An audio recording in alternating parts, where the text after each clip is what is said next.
Res ipsa loquitur, meaning, the thing speaks for itself, is a legal principle in tort law that allows a plaintiff to infer negligence from the nature of an accident when direct evidence of negligence is lacking. It essentially creates a rebuttable presumption of negligence, shifting the burden onto the defendant to prove they were not negligent. This principle is crucial for plaintiffs in cases where it's difficult to prove the defendant's specific actions or omissions caused the harm. Importance in torts. Res ipsa loquitur is important because it provides a tool for plaintiffs to establish a prima facie case of negligence, even without direct evidence. This is particularly helpful in situations where the defendant has exclusive control over the object or situation that caused the injury. By applying res ipsa loquitur, the plaintiff can create a rebuttable presumption of negligence, meaning the burden then shifts to the defendant to disprove the inference of negligence. Examples: 1. Elevator malfunction. A passenger is injured when an elevator malfunctions and falls several floors.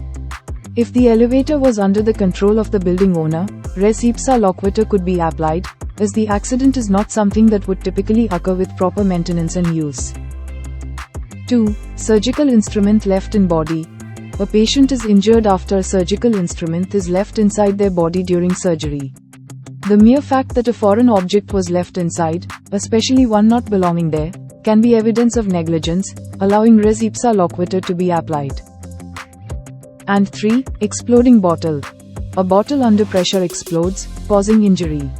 Res ipsa loquitur may apply if the bottle was under the control of the defendant and such an explosion is not something that would ordinarily occur without negligence. Conditions for application. For res ipsa loquitur to apply, the following conditions must generally be met. 1. The accident would not ordinarily occur without negligence. The event must be one that is not typically expected to happen in the absence of negligence. 2. The object that caused the harm was under the defendant's exclusive control. The defendant must have had control over the object or situation that caused the injury.